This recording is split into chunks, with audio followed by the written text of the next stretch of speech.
Alô, alô, salve, salve amigos da TV Sounic, da TV 247, da TVT, Carta Capital, DCM, Blog da Cidadania, Nocaute, Conversa Fiada, Ópera Mundi, sejam todos bem-vindos ao primeiro programa desta terça-feira, 39 minutos. E aqui estamos nós para conversar, Salomão Cavalcante, de Hidrolândia, Ceará, a respeito dos últimos acontecimentos no Brasil e no mundo. O Brasil civilizado continua condenando Bolsonaro pelas declarações de ontem a respeito do pai do presidente da OAB. Mentiras, calúnias, injúrias, difamações, essas são as palavras que definem o governo instalado em janeiro deste ano. Bom dia, Maria Cristina Silveira, Cristina, bom dia, Sônia Afonso. Como faltou listar o 247? Eu falei, bom dia, bem-vindos, amigos da TV Sounic, da TV 247, da TVT. Valdemir Araújo, bom dia.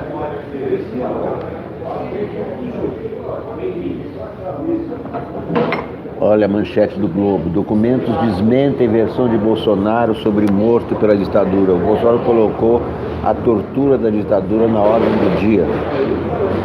O presidente da OAB afirmou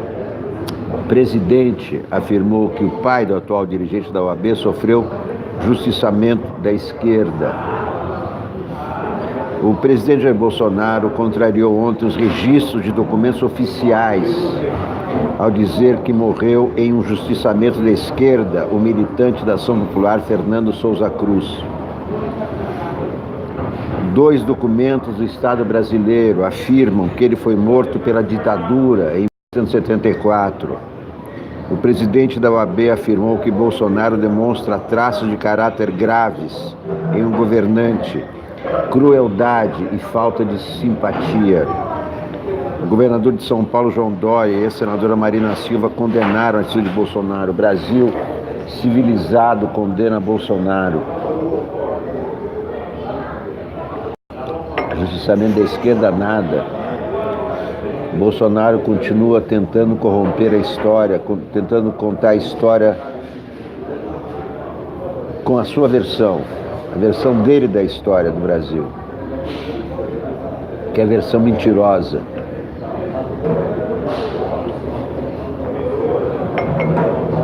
A OAB já oficiou, já requereu ao STF interpelação do presidente da República para ele contar o que sabe a respeito da morte de Fernando Santa Cruz, e que não é essa idiotice de dizer que ele foi justiçado pela esquerda. Não foi justiçado pela esquerda nenhuma. No justiçamento, a Ação Popular não pegava arma, era um grupo católico, grupo do José Serra, grupo que pregava somente a conscientização das massas e não a Revolução Armada. E nem que fosse a Revolução Armada, nem na guerra se permite tortura de presos.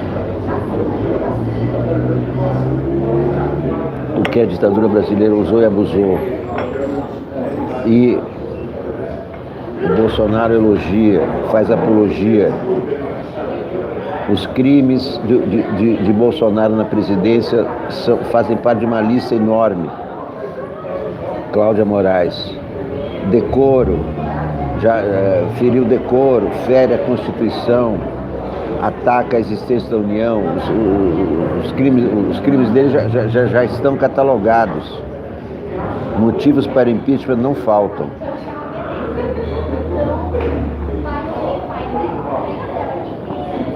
Resta saber até quando os deputados vão permitir que ele destrua o Brasil, destrua a alma brasileira. Está com Rodrigo Maia.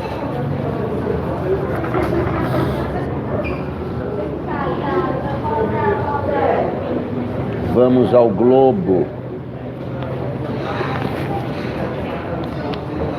Cora Ronay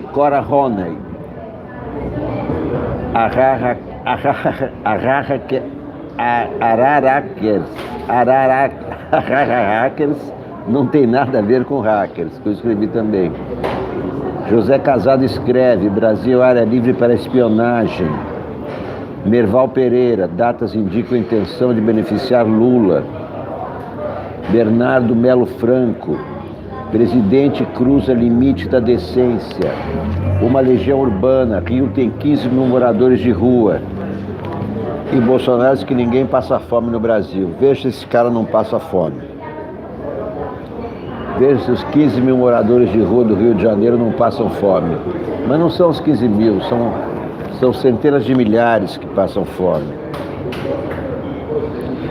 Caso Nagila: polícia decide que não há base para indiciar Neymar. Inquérito conclui que não procede a acusação da modelo Nagila de Souza contra o jogador do PSG por estupro e agressão. E olha a charge do Chico: olhem quem é o presidente que os brasileiros elegeram. É o butinão com pregos.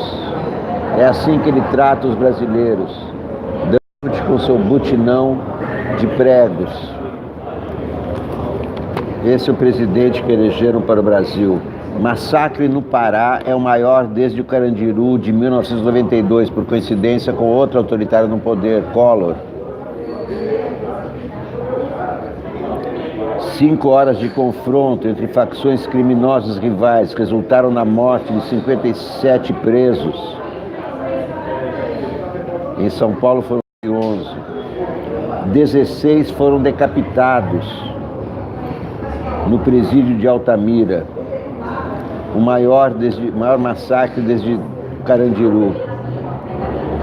Desde 2017 foi o 5º motim com alto índice de letalidade registrado no país. Relatório do Conselho Nacional de Justiça considera péssimas as condições de Altamira. Quer dizer, a direção do presídio disse que se tratava de briga entre facções. Na verdade, é briga pelo espaço dentro do presídio. Péssimas condições, é por isso que há rebeliões, é por isso que há massacres. Primeiro, por espaço, porque são presídios superlotados. E segundo, por condições de sobrevivência dos presos. É por isso que há massacres, decapitações, como aconteceu em Altamira.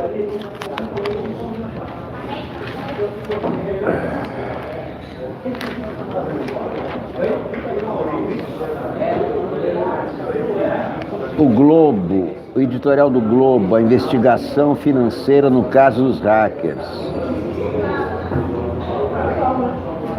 A descoberta pela Polícia Federal no interior de São Paulo do hacker Walter Delgatti Neto requer ampla investigação sobre a fonte de renda dele. O Globo quer que descubra a fonte. A fonte de renda dele são a clonagem de cartões de crédito. É simples.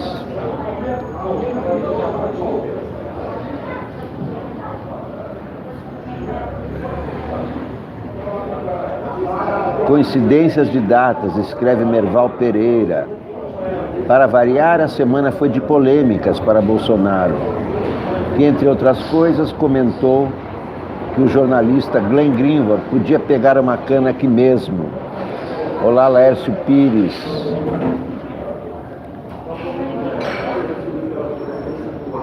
Não se trata aqui de concordar com a atitude do site, que ao divulgar os diálogos o faz a conta-gotas, numa edição que busca interpretar as conversas e fazer ilações sem colocá-las no contexto em que foram realizados, nem com viés claramente tendencioso em busca da anulação de processos para ajudar a libertar Lula. Trata-se de defender a liberdade de expressão, pura e simplesmente.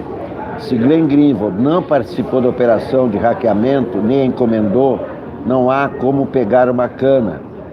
Está protegido, como todos os jornalistas brasileiros, pela Constituição. Muito bem, concordo plenamente com o Merval Pereira. Não há por que prender nem ameaçar o Glenn Greenwald de prisão. Ele não fez nada mais, nada menos que cumprir a sua tarefa jornalística. Não interessa a ele se o cara é estelionatário. Esse é o conteúdo das mensagens. Olha aqui. Bolsonaro corta o cabelo durante a transmissão ao vivo pela internet. Ele disse que o pai do presidente Almeida foi morto em justiça de esquerda, cortando o cabelo com esse cabelinho de Hitler. Olha lá. Olha o cabelinho de Hitler dele. Esse cabelinho caído na testa, como Hitler usava.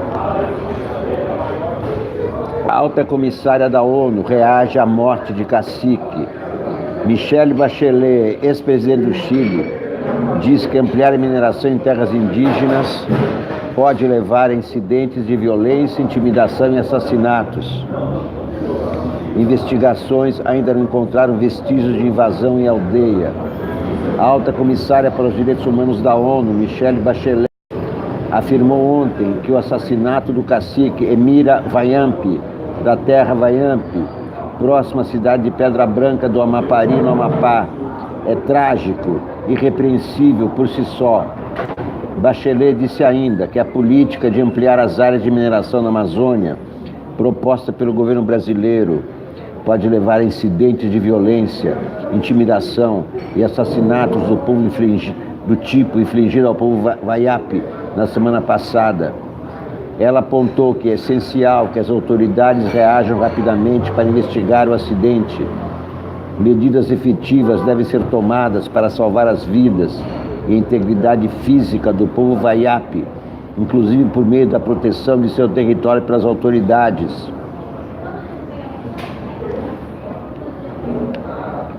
O governo Bolsonaro está sob escrutínio da ONU. O mundo está olhando o que o governo Bolsonaro está provocando no Brasil, na Amazônia, com os índios, entregando terras aos garimpeiros, etc, etc. Bernardo Melo Franco escreve: o presidente sem decoro. Ferir o decoro é crime de responsabilidade. Jair Bolsonaro nunca respeitou a memória das vítimas da ditadura. O capitão se projetou na política como porta-voz dos porões. Notabilizou-se por defender a tortura, insultar os mortos, mentir sobre fatos históricos. Quando a Câmara homenageou Rubens Paiva, o então deputado cuspiu no busto diante da família. Quando a Justiça Federal ordenou a busca por restos mortais no Araguaia, ele disse que quem procura osso é cachorro. Na votação do impeachment, Bolsonaro exaltou um torturador em rede nacional. Na campanha presidencial, ironizou o assassinato de Vladimir Herzog. Suicídio acontece, debochou. O jornalista foi morto numa cela do DOI-CODE e os militares alteraram a cena do crime para simular um enforcamento. No fim de 2018, houve quem apostasse numa guinada do presidente rumo ao equilíbrio e à moderação. Ao assumir o poder, ele abandonaria o radicalismo e passaria a respeitar a liturgia do cargo. Os fatos têm demonstrado que essa previsão era furada. Quase todos os dias, o presidente tem disseminado ódio e preconceito. Ontem, ao ofender a memória de Fernando Santa Cruz, voltou a cruzar o limite da decência. O então estudante tinha 26 anos quando foi capturado pela repressão. Era pai de um bebê de 2 anos, hoje presidente da Ordem dos Advogados do Brasil. Sua mãe, Elzita Santa Cruz, peregrinou por mais de 4 décadas em busca da verdade. Ela não mudou de endereço, nem de número de telefone, à espera de notícias que nunca chegaram. Morreu no mês passado, aos 105 anos, sem conhecer o paradeiro do filho. Ontem, Bolsonaro falou 2 vezes sobre o caso. De manhã, para atingir o presidente da OAB, disse saber como o pai dele desapareceu. Ele não vai querer ouvir a verdade, eu conto para ele, provocou. À tarde, afirmou que Santa Cruz foi morto por outros militantes de esquerda. A versão desmentida por documentos oficiais. Ele estava sob custódia do regime quando desapareceu. A Lei 1079, de 1950, tipifica os crimes de responsabilidade passíveis de impeachment do presidente da República. Diz o artigo 9º, parágrafo 7º, proceder de modo incompatível com a dignidade, a honra e o decoro do cargo. Aí está o impeachment tipificado. O governo deu atestado de óbito na semana passada. Documento afirma que Santa Cruz foi morto pela ditadura. Registro da Aeronáutica de 1978 confirma a prisão por militares. Matéria do Globo, assinada por Isabela Aleixo, João Paulo Sacconi e Júlia Koppler. 2 documentos oficiais do Estado brasileiro atestam que Fernando Santa Cruz foi morto por forças oficiais, ao contrário do que declarou ontem o presidente Jair Bolsonaro. Um registro secreto da Aeronáutica de 1978, anexado ao relatório da Comissão Nacional da Verdade e divulgado pelo colunista Bernardo Melo Franco, afirma que o estudante foi preso pelo regime militar em 22 de fevereiro de 1974, no Rio. O relatório da CNV indica ainda que Fernando foi morto por órgãos de repressão da ditadura e não por um suposto justiçamento por outros militantes do Grupo Ação Popular, como afirmou Bolsonaro. Outro documento do Executivo, desta vez já no governo Bolsonaro, também reafirma a razão da morte do pai do atual presidente da OAB. No último dia 24, quarta-feira da semana passada, a Comissão de Mortos e Desaparecidos do Ministério dos Direitos Humanos emitiu um atestado de óbito para Fernando Santa Cruz. A certidão afirma que o então estudante faleceu provavelmente no dia 23 de fevereiro de 1974, no Rio de Janeiro, em razão de morte não natural, violenta, causada pelo Estado brasileiro, no contexto da perseguição sistemática e generalizada à população identificada como opositora política ao regime ditatorial de 1964 a 1985. Publicado ontem pela coluna de Guilherme Amado no site da revista Época, o documento é assinado pelo presidente da comissão, Eugênia Augusta Gonzaga. Uma informação que confunde, porque diz que a pessoa foi assassinada por outro. Então, por que não falou no tempo da Comissão da Verdade? Esse poder que ele detém nesse caso faz com que isso seja uma tortura reiterada, porque a família está à mercê, infelizmente, dos órgãos estatais para saber esse tipo de informação, declarou Eugênia Gonzaga. O advogado Pedro Dallari, que foi coordenador e relator da CNV, explica que, além de não saber qual foi exatamente o fim dado aos restos mortais de Santa Cruz, não há prova de que ele tenha integrado a luta armada. No caso dele, não há nenhuma comprovação de atividade relacionada à luta armada, mas isto não é o mais relevante. As famílias têm o direito de velar e sepultar seus filhos. Ele estava custodiado pelo Estado brasileiro e depois desapareceu. Isso sim é grave, declara Dallari. Embora o corpo de Fernando nunca tenha sido encontrado, a CNV apresenta 2 hipóteses para seu desaparecimento. Ele teria sido incinerado no Rio ou enterrado em uma vala comum em São Paulo. Em ambas as versões, a morte é atribuída a agentes do Destacamento de Operações de Informação, Centro de Operações de Defesa Interna, DOI-CODE, dirigido de 1971 a 1974 por Carlos Brilhante Ustra, ídolo do Bolsonaro. Na primeira possibilidade, relatada pela Comissão Nacional da Verdade, Santa Cruz teria sido encaminhado para a Casa da Morte, centro de tortura em Petrópolis. O corpo teria sido incinerado numa usina de açúcar. Esta versão tem como base o depoimento do ex-delegado do DOPS do Espírito Santo, Cláudio Guerra. A segunda hipótese indica que o estudante teria sido capturado no Rio e levado por militares do DOI-CODE até São Paulo. Lá teria sido enterrado como indigente no cemitério Dom Bosco, em Perus.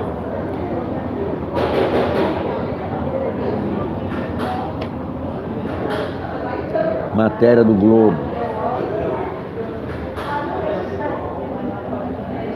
Lamentavelmente, temos um presidente que trata a perda de um pai como se fosse um assunto corriqueiro, declarou Felipe Santa Cruz, presidente da OAB. Memória afrontada é o título da matéria do Globo. Apesar de documentos, Bolsonaro nega que militante tenha sido morto pela ditadura. Está aqui o Globo, é por isso que eu estou dizendo que todo o Brasil civilizado condena Bolsonaro, inclusive o Globo.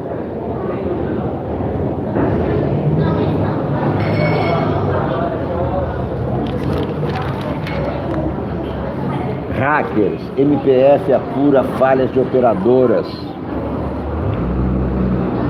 Procuradoria no Distrito Federal abriu inquérito sobre vulnerabilidades das empresas de telefonia que permitiram a invasão de aplicativos de autoridades.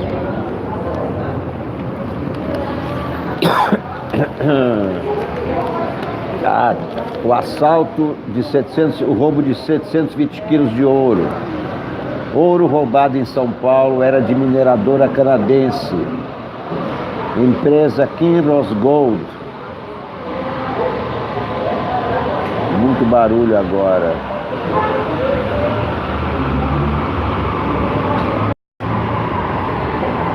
Empresa Kinross Gold explora mina em Paracatu e era dona de parte da carga. Transportadora suspende atividades por falta de segurança no Brasil.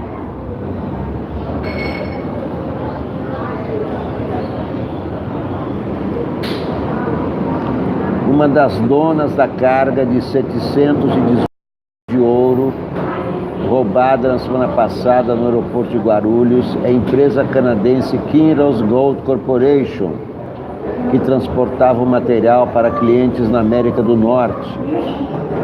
O ouro havia sido extraído do Morro do Ouro, em Paracatu, noroeste de Minas Gerais, conforme informou ontem a coluna de Guilherme Amado no site da revista Época. A Kinross Gold Corporation é um grupo canadense que atua em pesquisa e desenvolvimento mineral, mineração, beneficiamento e comercialização de ouro. No Brasil, é responsável por 22% da produção nacional.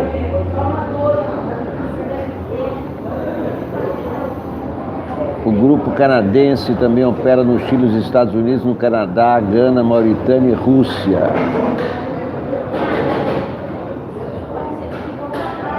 Já a empresa de transporte de valores Brinks, responsável por levar a carga de ouro até Guarulhos na última quinta-feira, informou a seus clientes que suspendeu as operações para esse tipo de serviço em aeroportos brasileiros. Sem detalhar quais os terminais seriam atingidos pela medida, a empresa informou que hoje não tem liberdade de pôr em prática a plenitude de seus procedimentos operacionais e de segurança. Como é a única autorizada a transportar moeda estrangeira, ouro e pedras preciosas em algumas regiões, a medida poderá afetar o mercado até que a situação seja regularizada. A decisão partiu da matriz da empresa no exterior, em face dos níveis crescentes das atividades criminosas no país. A Brinks se vê obrigada a interromper temporariamente suas operações em determinados aeroportos e casos específicos. O Brasil já exportou neste ano mais de $1 bilhão em ouro. No ano passado, as exportações de metais preciosos superaram 3,3 bilhões de dólares, sendo 1,8 bilhão apenas em ouro. O assalto de 100 milhões de reais.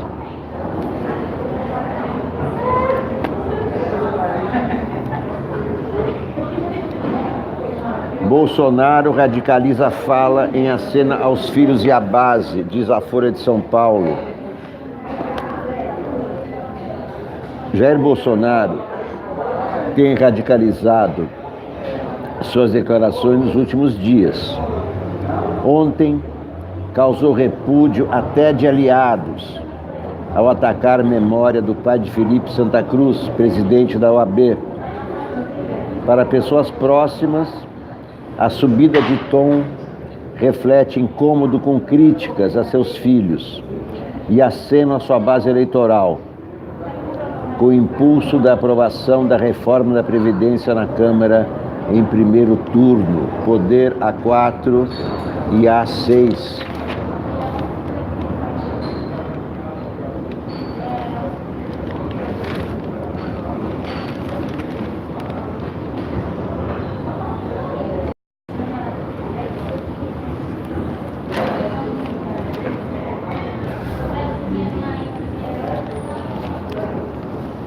Sem asas para a cobra, painel da Folha de São Paulo. A ofensa disparada por Jair Bolsonaro ao presidente da OAB, Felipe Santa Cruz, chocou a elite do Congresso e do Judiciário. Líderes e dirigentes de partidos dizem que os arroubos retóricos estão em escalada e pregam uma reação do parlamento. Além da condenação dos destemperos verbais, deputados passaram a defender que o Congresso avalie extinguir a figura das medidas provisórias e derrubar todo o decreto em que o capitão exorbitar de suas funções, independentemente do conteúdo. O deputado Marcelo Ramos, do PL do Amazonas, vê no excesso de medidas provisórias e decretos um método para burlar o parlamento. Defendo que a gente reaja a todo e qualquer decreto que extrapole a prerrogativa do presidente. O problema não é só de conteúdo. A prática de passar por cima do Congresso é que é grave, disse o deputado Marcelo Ramos. Ministros do STF se solidarizaram com o presidente da OAB e trataram a fala de Bolsonaro como especialmente infeliz. Abre aspas, faz troça da dor alheia, algo inaceitável.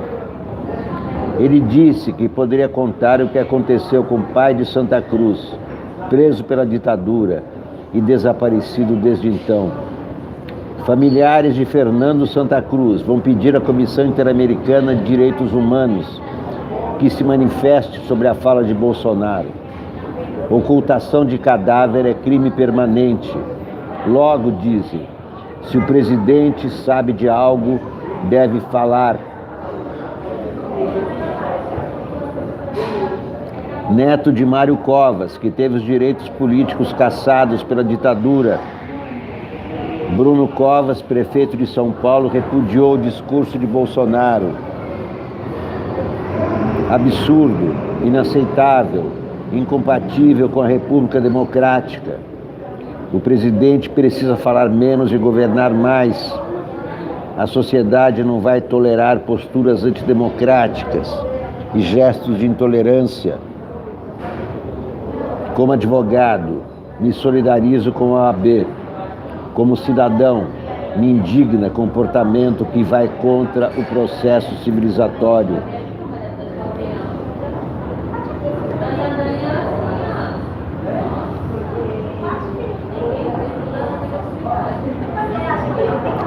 Cogitada para agradar Bolsonaro, a mudança de nome do PSL é descartada com veemência por Luciano Bivar, dirigente nacional da legenda. Ele argumenta que a sigla não muda ao sabor dos eventos. O senador Major Olímpio, do PSL, entrou com representação no Comitê de Ética do partido contra Alexandre Frota, do PSL.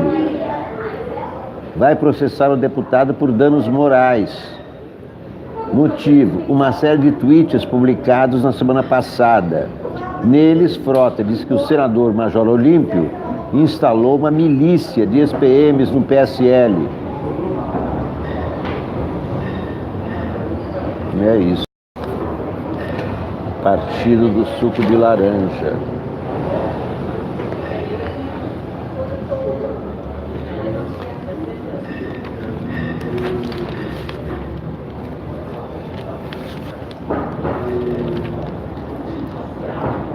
Presidente radicaliza declarações em meio a críticas a seus filhos.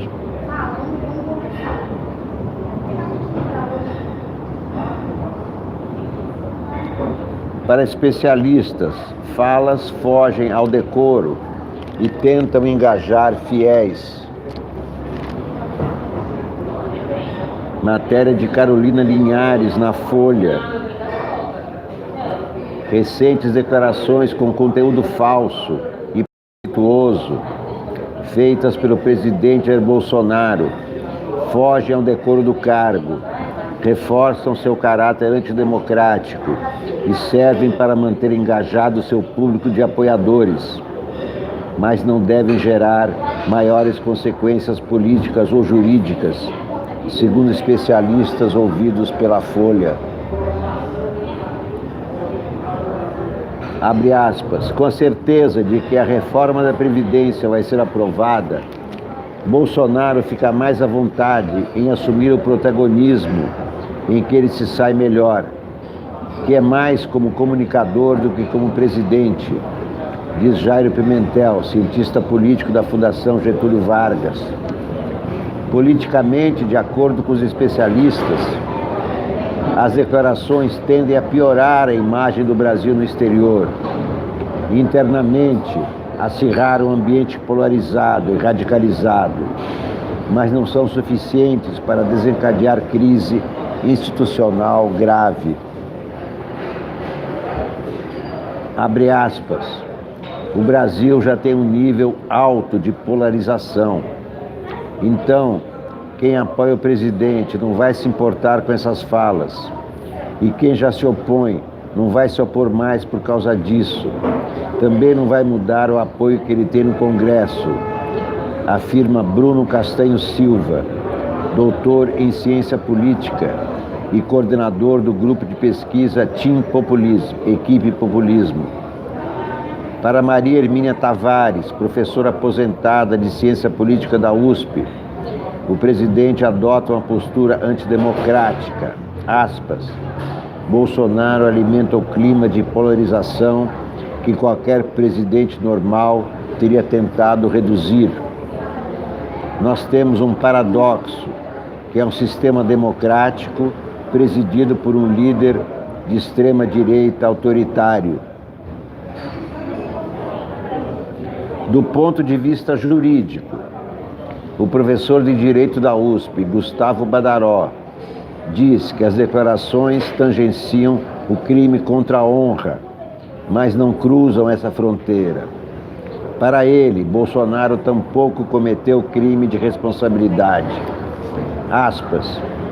Ainda não me parece ter havido crime, o que não significa que tais declarações não sejam deploráveis, extremamente reprováveis, do ponto de vista político, moral e humano.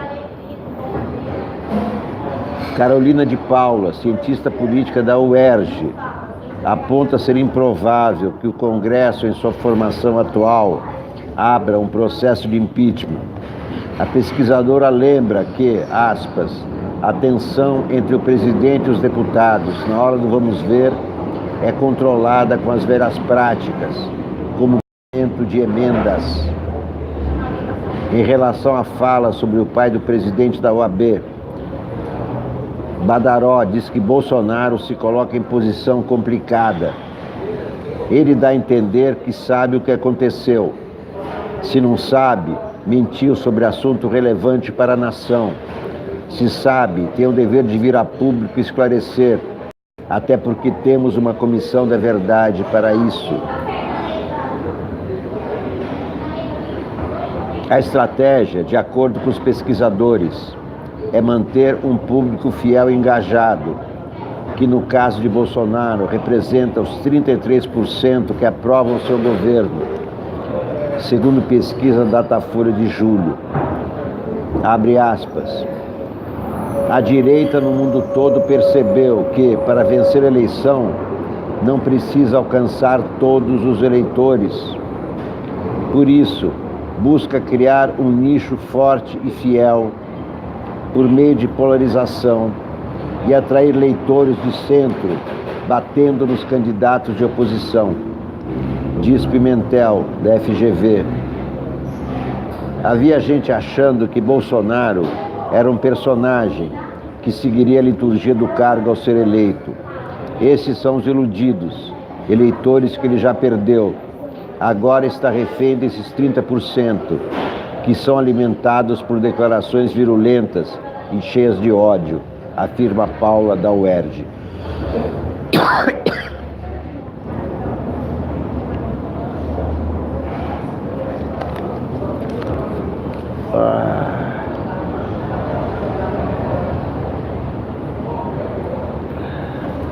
A Folha também mostra que a morte do pai foi causada pelo Estado. Está aqui.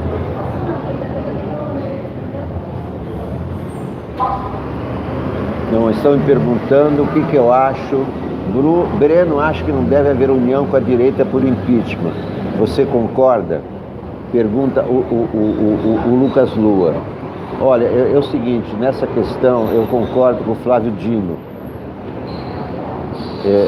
O Flávio Dino formou um governo no Maranhão, uma coalizão de 16 partidos, inclusive com o DEM.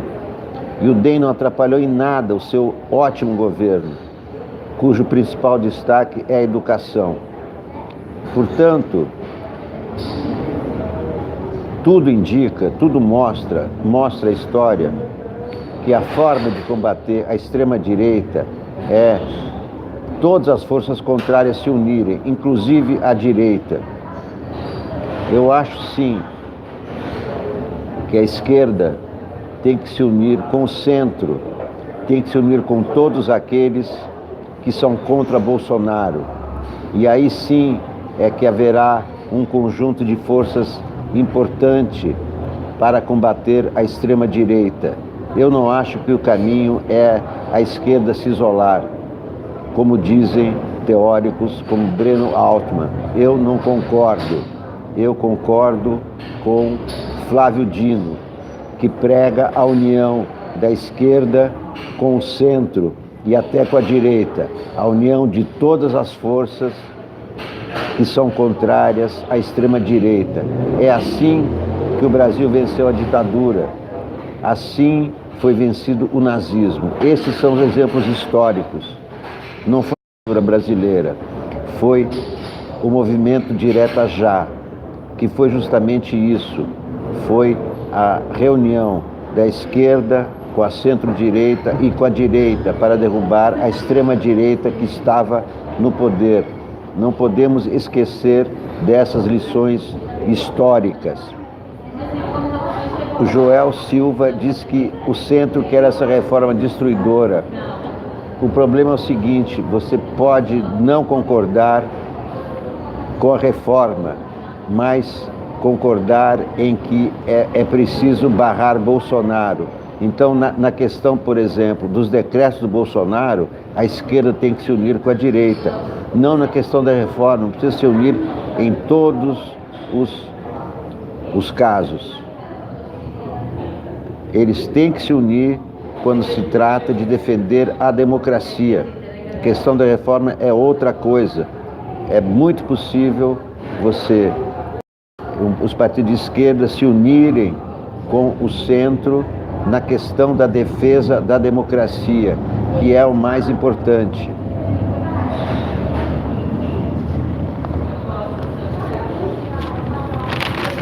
Vamos ver aqui os colunistas da Folha de São Paulo.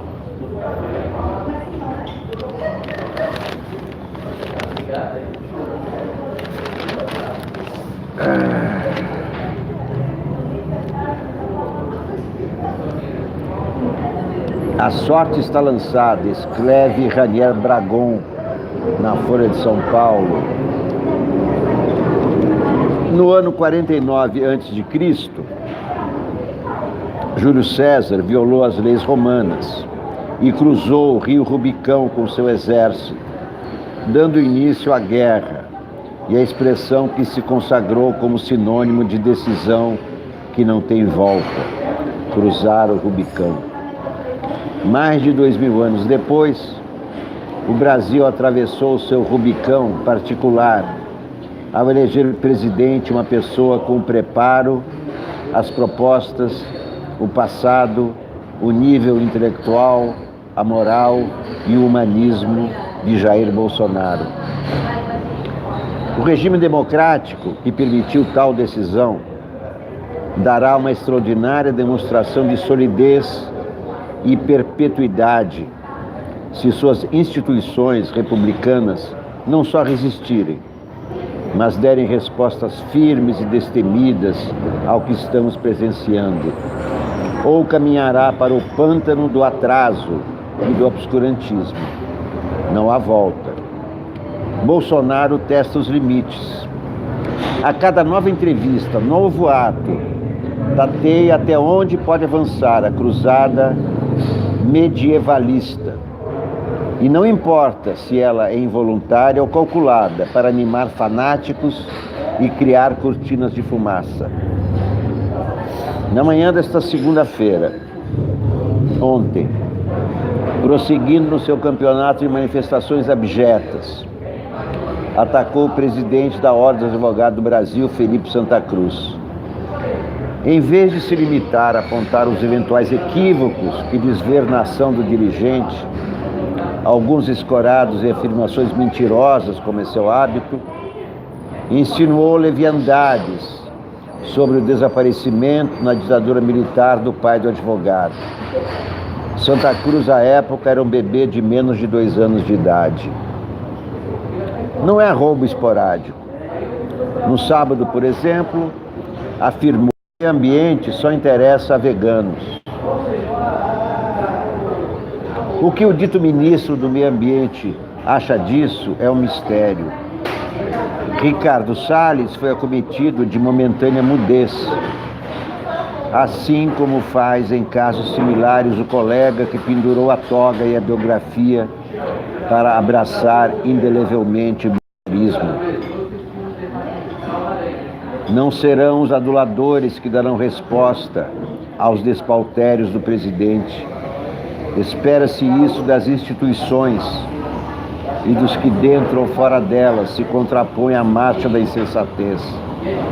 A qualidade dessa ação definirá qual país emergirá lá na frente.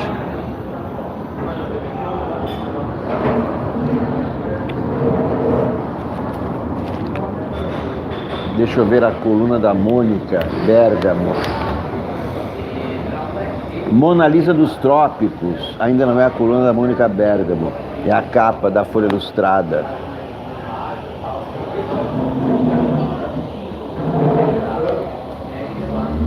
Mostra de Tarsila do Amaral bate recorde e se torna a mais visitada da história do MASP, revelando que nunca o público desejou tanto um artista brasileiro no pódio das celebridades. Grande Tarsila Amaral, 402.850 visitantes. Superou o genial Monet, a genial Tarsila.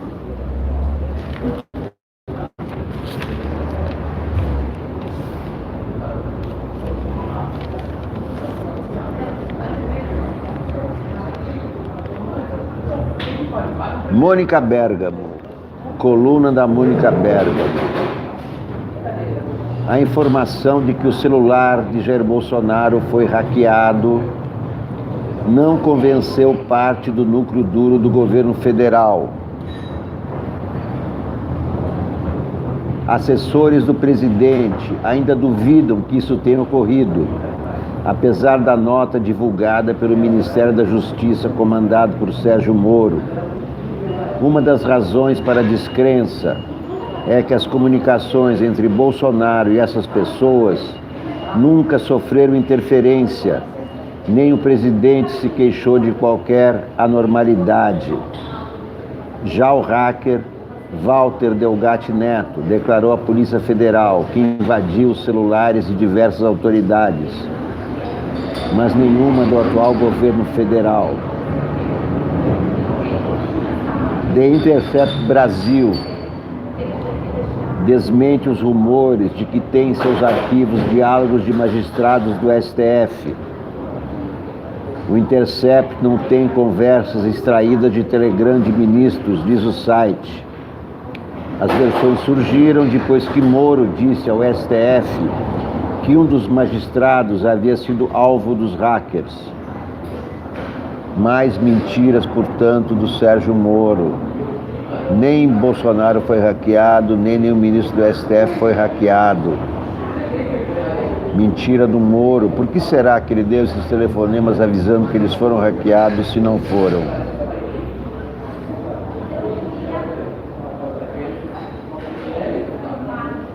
Os restos mortais de Fernando Santa Cruz, pai do presidente da OAB, podem estar entre os de outros desaparecidos encontrados na vala de Peru.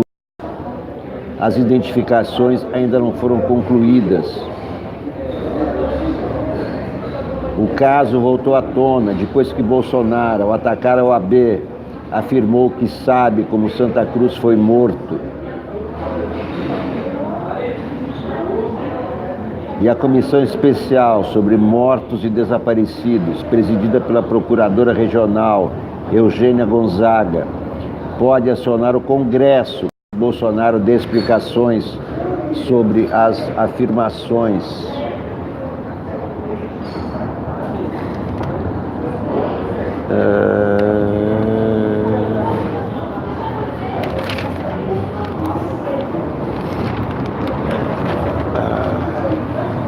Tela A Negra, de Tarcísio Amaral, olhem que beleza. Esta é a obra A Negra, de Tarsila Amaral, que bateu os recordes de visitação no MASP, 402 mil pessoas, 1.000 a mais do que a mostra de Monet.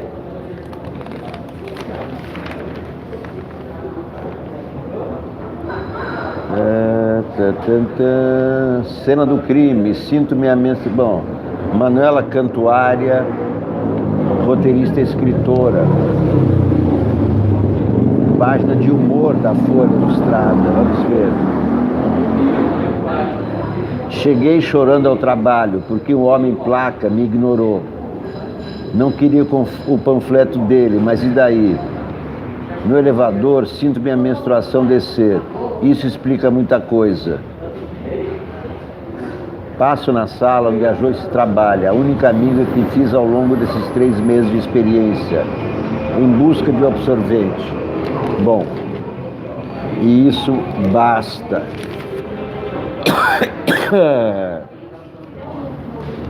Rebelião deixa ao menos 57 mortos no Pará. Fotos da rebelião.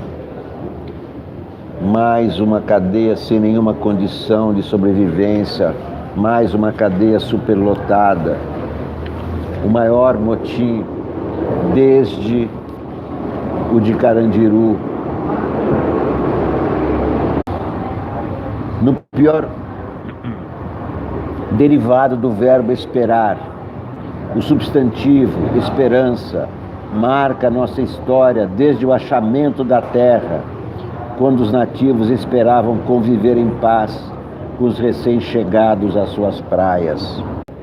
Esperamos 322 anos até a independência política, 388 anos para acabar com a escravidão, 389 anos para a República, 422 anos para ter universidade, 15 anos para o fim da ditadura de Vargas e 25 anos para o término da ditadura de 64. E quanto tempo para acabar com a inflação herdada da colônia? Hoje, 13 milhões de brasileiros sofrem em busca de emprego. Outros milhões desistiram de procurar, viram camelôs ou arranjam bicos na terra considerada por Américo Vespúcio algo parecido com um paraíso terrestre, ao desembarcar no litoral de Cabo Frio em 1502.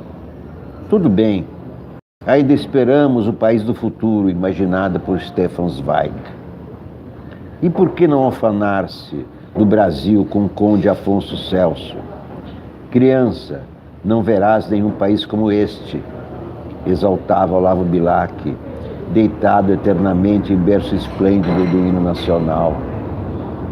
Apesar dos insultos, desaforos, ameaças e agressões que correm pela rede, o brasileiro é o homem cordial, assim descrito por Sérgio Buarque de Holanda. E para arrematar, a frase definidora da história imobilista e corrupta do Brasil: tem que manter isso, viu? Para manter isso, e nada mais do que isso, o governo governa. Na cena brasileira permanecem a mortalidade infantil, o desmatamento ilegal da Amazônia, a desigualdade econômica e o trabalho de menores, hoje já erradicado em quase todo o mundo.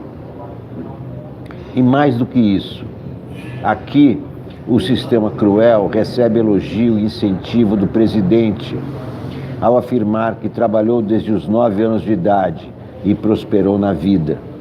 No mínimo, agrava a Declaração Universal dos Direitos da Criança, adotada pela ONU e ratificada pelo Brasil em 1959. O garoto Jair não foi o único no seu tempo ao trabalhar aos 9 anos de idade. Não seria no presente e tampouco no futuro próximo. A ausência de menores nas escolas configura flagelo social endêmico. Cada criança no seu eito é vítima da sociedade feroz.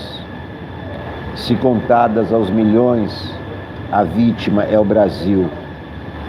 Que esperança pode-se ter no país em que meninos e meninas trabalham em vez de frequentar escolas e o presidente da República bate palmas para essa desgraça?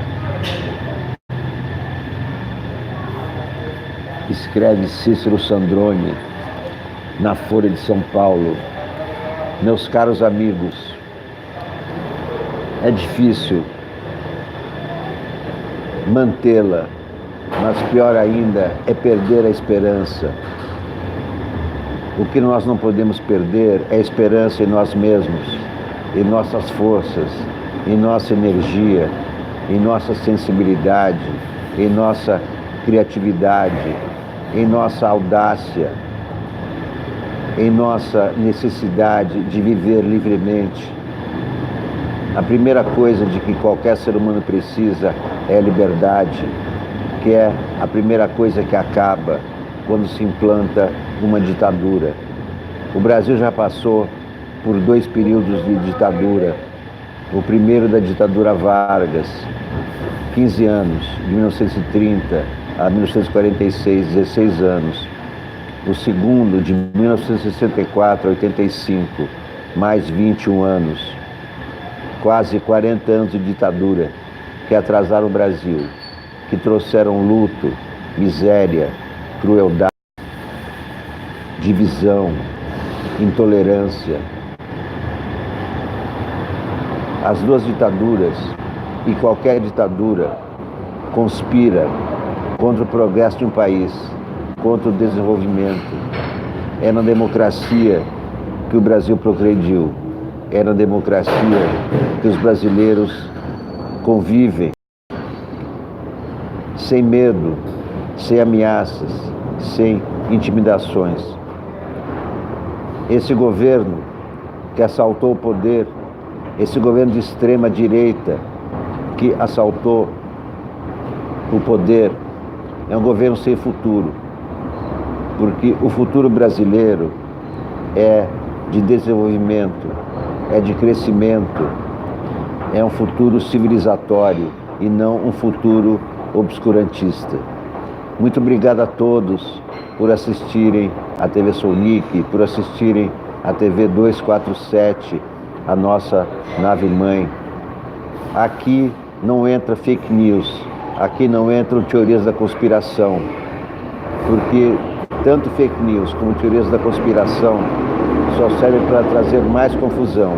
E o que nós precisamos é de entender o que está acontecendo, precisamos explicar, precisamos compreender, porque só compreendendo, só tomando conhecimento da situação real, podemos ter uma ideia do problema e podemos também falar de soluções para resolver esses problemas. Por favor, só uma coisa eu lhes peço: não percam a esperança. Não percam a esperança em si mesmos. Muito obrigado a todos e até a próxima.